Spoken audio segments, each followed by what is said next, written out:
Ana Cristina Olvera en Once Lab.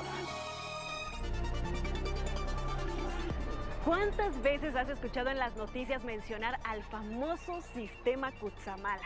A veces nos da escalofríos escuchar eso porque significa cortes en el suministro, saber que las presas están muy bajas, pero ¿qué tan complejo es este sistema?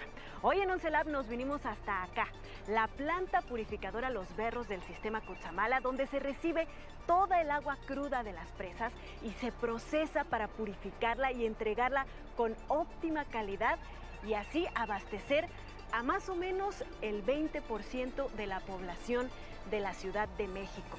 Algo así como 5 millones de personas, la población total de algunos países de Europa. Este es un proceso muy complejo, convirtiendo al sistema Cutzamala en uno de los más importantes en su tipo, porque no solamente tiene que almacenar, procesar y distribuir esta agua, sino que tiene que vencer la altura, la gran altura de la Ciudad de México, todo esto en un recorrido de alrededor de 300 kilómetros. Nos venimos aquí para llevarte a lo largo de este proceso de purificación del agua y contarte sobre esta maravilla de la ciencia y la ingeniería que hace que algo tan sencillo para ti como abrir la llave de tu casa y tener agua corriente sea una realidad en la que no tienes que pensar porque hay ingenieros y científicos y muchas personas que se encargan de eso. Así que bienvenidas y bienvenidos al Laboratorio de Ideas de Canal 11 y el Instituto Politécnico Nacional. Esto es Once Lab.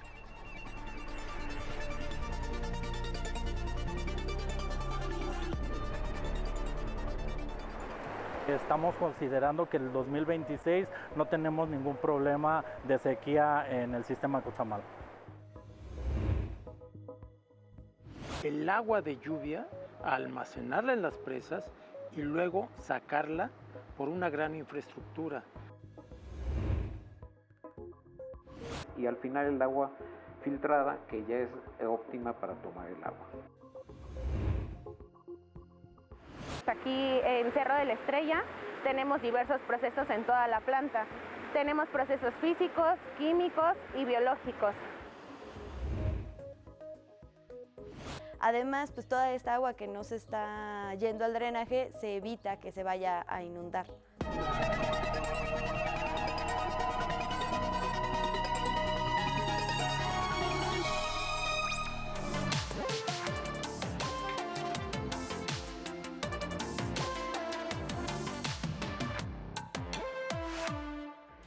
Después de recibir toda esta agua que viene directamente de la lluvia, a la cual se le llama por eso agua cruda, no es que se le vaya a poner a cocer, sino que se va a someter a un proceso tanto físico como químico para poder purificarla y que llegue a nuestros hogares en las mejores condiciones posibles. Esto se hace gracias principalmente a dos sustancias químicas. Estamos ahorita en el almacén de cloro líquido. De este se utilizan hasta 8 toneladas al día. También se le añade sulfato de aluminio hasta 270 toneladas al día para poder lograr que sea completamente transparente y potable. Haber descubierto estas propiedades de estos elementos químicos nos ha permitido a la humanidad purificar el agua mucho más rápido de lo que lo haría la naturaleza y así poder tener un abasto muy completo. Pero, ¿cuáles son los descubrimientos de ciencia y la tecnología que va a cambiar nuestro futuro? En Once Lab siempre te mantenemos informado e informada.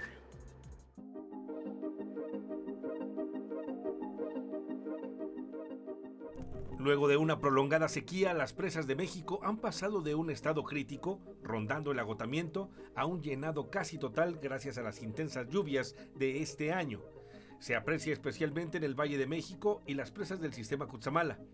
En la primera quincena de octubre, las tres principales están a 95% de capacidad, con casi 750 millones de metros cúbicos de agua. Esta semana, 160 científicos de 23 países publicaron un reporte en el que consideran el punto de no retorno para uno de los ecosistemas más delicados, bellos y diversos del planeta, los arrecifes de coral. Desde 2023 ha habido un blanqueamiento continuo de los corales, que impacta más de 80% de estos ambientes. Cuando hay blanqueamiento de los corales, esta simbiosis, esta relación entre el animal y las algas se interrumpe. Por lo tanto, las algas ya no permanecen dentro de los tejidos del coral. Lo deja sin su color, lo hace más débil y vulnerable porque no recibe los nutrientes y las fuentes de alimento que las algas le dan al coral. ¿Estamos ante el colapso de los corales? ¿Recuerdan a María Sabina, la famosa curandera mazateca que además de ser ícono de Oaxaca, se distinguió por su sabiduría y amor a la naturaleza? Bueno, el nombre de esta mexicana fue elegido para bautizar a una luciérnaga recién descubierta en el bosque de Chapultepec. La denominación científica de la especie será Potinus Maria Sabinae. Esto se determinó tras una votación digital del 26 de septiembre y hasta el 5 de octubre. Científicos de la Universidad del Sur de California crearon un método que permite por primera vez ver en tiempo real cómo los vasos sanguíneos más pequeños del cerebro pulsan al ritmo de cada latido cardíaco. Combinaron dos técnicas de resonancia magnética, una que detecta cómo se mueve la sangre en los vasos más delgados y otra que identifica cuánto se llenan. Reconocieron así que en las personas de edad avanzada y pacientes con demencia y Alzheimer, esos pulsos son más potentes. La tecnología mejora lo que sabemos del envejecimiento cerebral y ofrece una nueva vía para el diagnóstico de trastornos neurodegenerativos. Recuerda que si quieres estar todo el tiempo al tanto de las tendencias de la ciencia y la tecnología, puedes entrar directamente a nuestro micrositio. Te dejamos el código QR en tu pantalla para llegar directo ahí.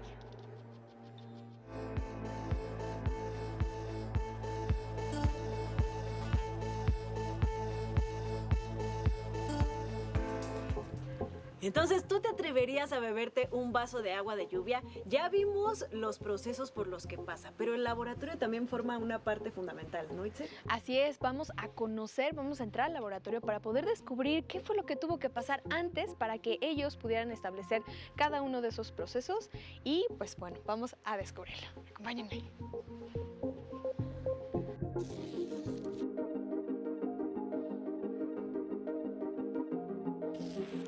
Para que podamos usar toda el agua en el Valle de México es indispensable el análisis en los laboratorios, saber por ejemplo cuál es la cantidad de cloro o de sulfato de aluminio y que se va a implementar a una escala mayor. Por eso me encuentro con el ingeniero Ramiro Gutiérrez, quien nos va a explicar de la importancia de hacer estos análisis en el laboratorio. Sí, estamos en el laboratorio de proceso de la planta Los Berros y aquí inicialmente se toman muestras de agua cruda, se hace una prueba de jarras en las que en diferentes jarras de este mismo tamaño aproximadamente se hace la dosificación distinta. De ahí se escoge la óptima para aplicarla ya a escala natural, ¿sí? La dosis de sulfato de aluminio nos va a dar la calidad del flóculo para que haga el proceso y el flóculo sedimente en los tanques sedimentadores. Y lo último que no alcanzan a sedimentar, que no se alcanza a ir al fondo de los tanques, ya se toma en los filtros, ahí se atrapa. Y entonces ahí ya es el proceso final. Y también hablando de los costos, ustedes también han hecho un cálculo, ¿no? Sobre todo porque podemos calcular aproximadamente de una botella de agua embotellada, cuesta alrededor de 10, 15 pesos, pero ¿cuánto costaría un litro de agua potabilizada aquí en el Cutzamala? Bueno, aquí el agua en el Cutzamala tiene varios elementos, energía eléctrica, todos los procesos de potabilización, la conducción, el personal. Entonces, la Secretaría de Hacienda es quien fija de acuerdo a los gastos que le reportamos que se hacen, ellos fijan una tarifa para venta de agua en bloque. El agua en bloque ahorita anda alrededor de los 9 pesos, 9 pesos 50 por cada 1000 litros. Por cada 1000 litros. Por cada 1000 litros. Aparte, cabe mencionar que como se entrega a los organismos operadores, ya sea de la Ciudad de México o municipales, ellos también incrementan un costo por todo el manejo que hacen, ya sea el comercial, facturación, conducción, almacenamiento, y entonces puede rebasar los 10 pesos por metro cúbico, o sea, por cada 1000 litros es. Si vemos que comercialmente el agua de 1 litro anda alrededor de entre 10 y 15 pesos, pues sí hay una diferencia grande. De acuerdo. Pues bueno, ingeniero, si nos permite, vamos a probar precisamente esta agua. Y muchísimas gracias por la entrevista. Y vamos con Ana Cristina para probar el agua filtrada. Pues ya nos encontramos aquí en el final del proceso. ¿Estás lista, Ana Cristina, para probar el agua de lluvia? Estoy listísima, ya tengo mis 2 vasitos. Perfecto, vamos.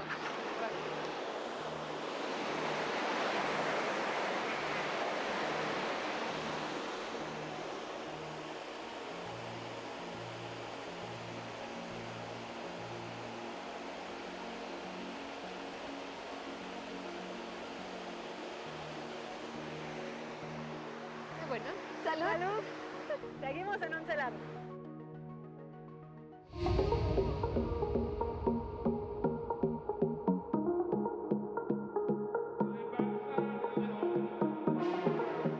El cloro líquido que vimos anteriormente pasa a esta zona, donde se somete a un procedimiento muy peculiar para convertirlo en gas y adicionarlo al agua y volverla potable.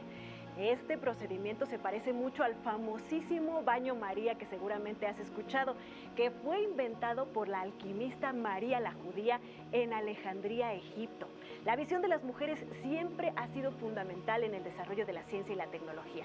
Por eso hoy te presentamos el perfil de esta mujer científica y tecnóloga que está ayudando a que más agua potable llegue hasta nuestros hogares.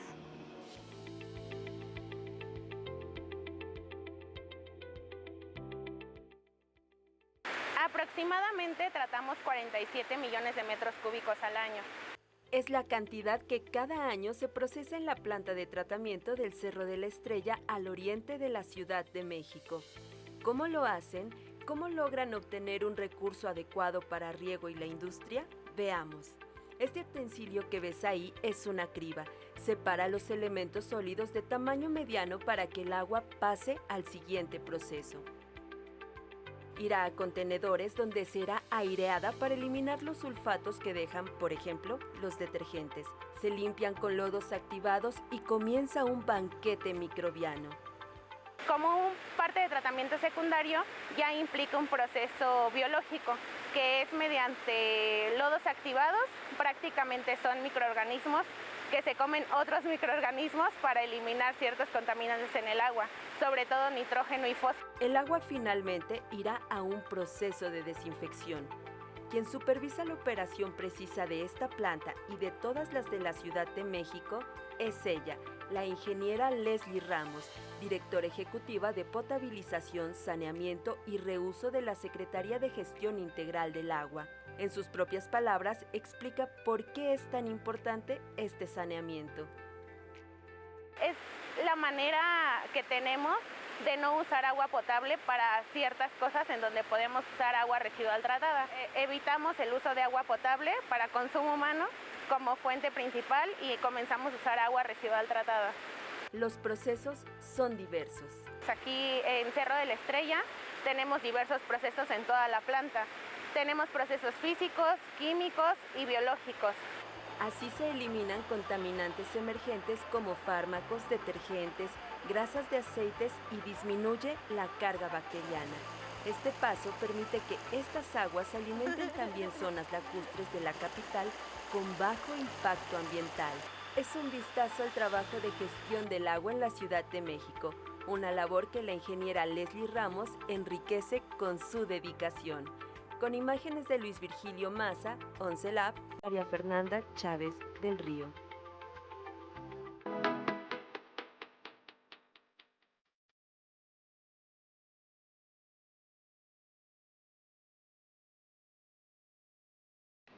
Como puedes ver, abastecer de agua a más de 5 millones de personas, que además están en una de las ciudades más altas del mundo, pues es un verdadero reto técnico y de operación. Ahora estoy con el ingeniero Abdías Montoya, quien es el residente general de operación del sistema Cutzamala. Ingeniero, gracias por estar con nosotros en Once Lab. A la orden. ¿Cuál es el principal reto técnico que tiene o los principales retos técnicos que tiene este sistema Cutzamala? Uno de los principales, y partiendo de que el sistema se abastece exclusivamente de lluvia, es el cambio climático. Después de eso, tenemos que captar en las cuencas, en las 3 cuencas principales del sistema, que es la de Tuxpan, la del Bosque, la de Valle de Bravo y Villa Victoria, el agua de lluvia, almacenarla en las presas y luego sacarla por una gran infraestructura que son compuesta de canales, acueductos, tubos puentes, sifones, tuberías de alta presión y acueductos para hacerla recorrer cerca de 300 kilómetros de longitud. Finalmente la PB5 la va a elevar, pero una vez que se potabiliza, 173 metros. Es la única planta que maneja agua potable. Para llevarla a la cota 2.750 metros sobre el nivel del mar y que llegue a la Ciudad de México alrededor de la cota de 2.550 metros. Con esa altura se va a presurizar toda la parte, digamos, de Tlalpan hacia el poniente y tener una mejor distribución. Suena verdaderamente a toda una maniobra estratégica para poder lograrlo. ¿Qué es lo que hace tan peculiar a este sistema y, por ejemplo, a esta planta potabilizadora con respecto a otras del mundo? En primer lugar, que es un sistema que va a abastecer al 19.2% de la zona metropolitana del Valle de México y Toluca de un solo punto. Si falla la planta 5, falla todo el sistema. Entonces, eso lo hace muy importante para la población. Segundo, es elevar 1.300 metros de altura vertical el agua para que nos llegue a una distancia desde el primer punto que la captamos hasta el último donde la entregamos de 300 kilómetros longitudinales. La gran infraestructura que está compuesta por 35 equipos de bombeo y una planta potabilizadora con capacidad instalada de hasta 24 metros cúbicos por segundo. ¿Cómo es que en esta planta potabilizadora se logra que el agua tenga la mejor calidad? Bajo el proceso de hacerle una floculación, una sedimentación y una filtración. A partir de la filtración, el agua es apta para consumo humano, cumpliendo con la norma 127 de la Secretaría de Salud para hacerla apta para consumo humano. Nosotros respondemos con esa calidad hasta donde termina la responsabilidad de Conagua, que es en los puntos de entrega. ¿Qué le diría a las personas acerca de todo el equipo que trabaja en esta planta y en este sistema, de si es fácil o difícil que que tengamos esa agua al abrir la llave? Hay mucho trabajo de mucha gente atrás de abrir la llave y que tengamos agua. ¿Qué les pedimos? Hacer conciencia de que hay un gran trabajo para que el agua llegue a la ciudad y que hagan un uso racional, que practiquemos más la cultura del agua, porque conforme va pasando los años la población va creciendo y va siendo mayor la demanda. Hay que cuidarla para que no nos falte en un futuro. Muchísimas gracias, ingeniero. Seguimos en Once Lab.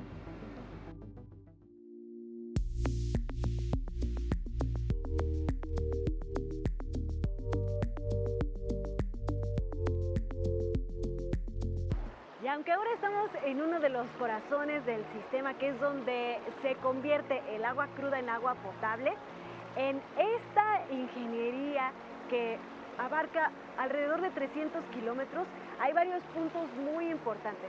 Otro de ellos es, por ejemplo, las presas, de las que también escuchamos muchísimo hablar. Y para hablar de ellas y de otras cosas, está conmigo hoy el ingeniero Eric Tobanche, quien es el director de agua potable del organismo de cuencas del Valle de México. Ingeniero, gracias por estar con nosotros. Muchas gracias.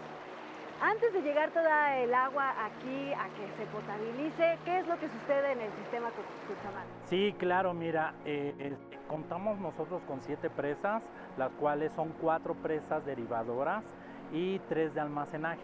Esas 3 de almacenaje es la presa del Valle de Bravo, del Bosque y Villa Victoria, la cual para traer el recurso hídrico obviamente a la potabilizadora.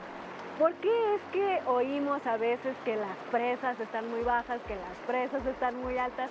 ¿Qué es lo que sucede? ¿Cuál es la dinámica? Claro, mira, comentar, ¿no? Venimos de una sequía muy grave en años anteriores que básicamente duró 3 años. Gracias a un buen manejo hídrico es por el cual todavía tuvimos gasto el año pasado. En este año hemos podido solventar mucho del gasto hídrico con las lluvias que captan cada una de las presas derivadoras y que van a las presas de almacenaje, y asimismo con la operatividad del sistema Cutzamala. ¿Cuál es el estado actual de las presas y cómo se proyecta que podría estar entonces el abasto en los próximos meses? Claro, ahorita contamos con un porcentaje del 85.7, lo cual son 667 millones de metros cúbicos en el almacenamiento en el totalidad de cada una de las presas. Y esto se va a utilizar, me imagino, para cuando venga pues la época del año en que no llueve tanto. Sí, con los análisis que hemos hecho con el comité técnico, realmente estamos considerando que el 2026 no tenemos ningún problema de sequía en el sistema Cutzamala. ¿Cómo es que se mide este nivel de las presas? Claro, nosotros contamos con estaciones técnicas, lo cual hace una medición con sensores, los niveles de espejo que se tienen en cada una de las presas, y con eso podemos sacarle los volúmenes que cuenta con cada presa. Y además también tienen como un vasito sus rayitas para ir midiendo. Sí, exactamente. También contamos con visión, que sería básicamente con escala, lo cual igualmente contamos con técnicos que hacen sus recorridos. Básicamente se hace un match entre lo que se realizó por el técnico y lo que marca el sensor. Justamente, ¿qué consejo le darías a las personas que puedan hacer cuando empiecen a escuchar las presas del Cutzamala están muy bajas? Cuidar la llave, realmente el cuidado de la llave o la cultura del agua se tendría que erradicar a cada uno de los espacios y rincones de la Ciudad de México. Muchísimas gracias, ingeniero. Gracias. Y ahora quiero hacerte a ti una pregunta. ¿Cuánto crees que es el suministro de agua del sistema Cutzamala por segundo? ¿Cuánta agua sale de aquí para distribuirse hacia la Ciudad de México y el Estado de México? Te dejamos un QR en la pantalla con algunas opciones para que nos des tu opinión. Y seguimos en 11 Lab.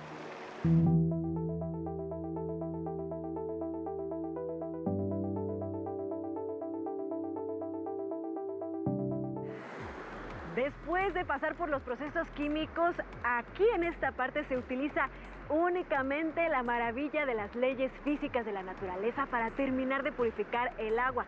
El sulfato de aluminio atrae la suciedad y se forman pequeñas bolitas, y en estas partes se hace el proceso de sedimentación, donde las bolitas caen hacia abajo y después se filtra para obtener un agua completamente clara y perfectamente potable. Pero no siempre podemos construir estos complejos sistemas para obtener agua. Necesitamos buscar otras alternativas para poder abastecer a las grandes ciudades de nuestro país y del mundo. Vamos a ver otra alternativa.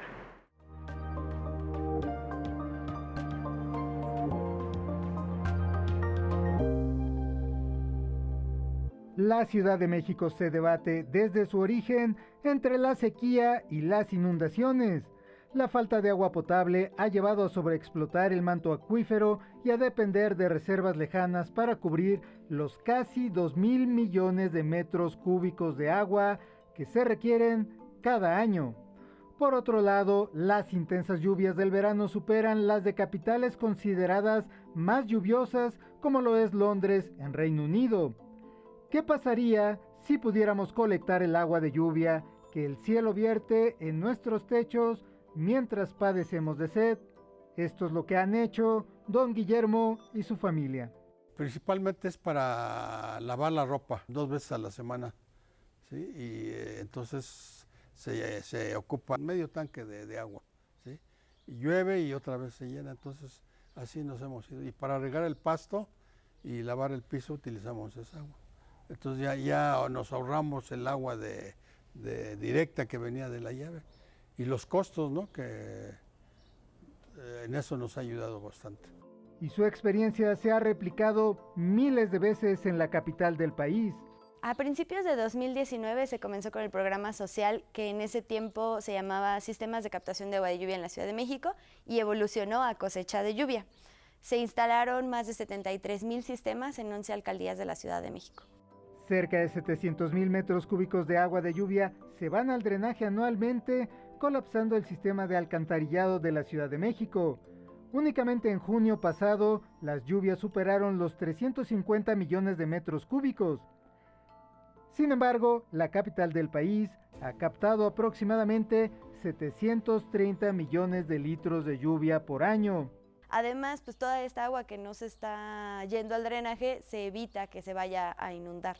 Se trata de una solución tecnológica más sencilla de lo que pensamos. Es muy sencillo, se diseñó de tal manera que el mantenimiento fuera lo más fácil posible. Entonces está compuesto del techo que ya viene en la vivienda. A partir de ahí se canaliza el agua por los tubos y pasa por el filtro de hojas.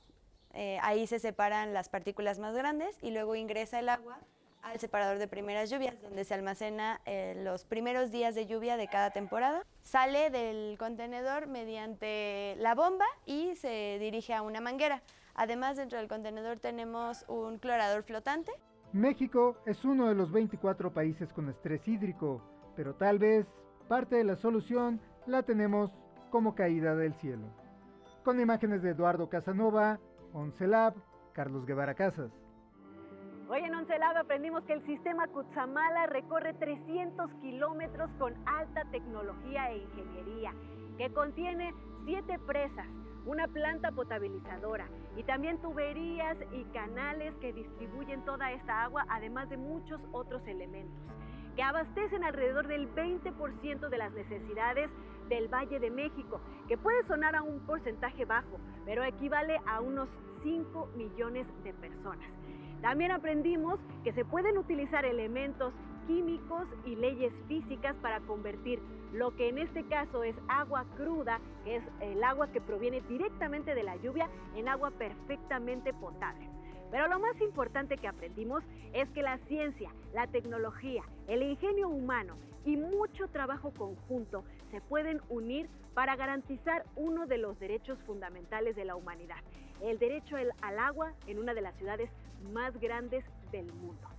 Si quieres saber más sobre la inigualable aventura del conocimiento que es la ciencia y la tecnología, te invitamos como siempre a que entres a nuestro micrositio de Oncelab y nos vemos en un próximo episodio del Laboratorio de Ideas del Canal 11 y el Instituto Politécnico Nacional.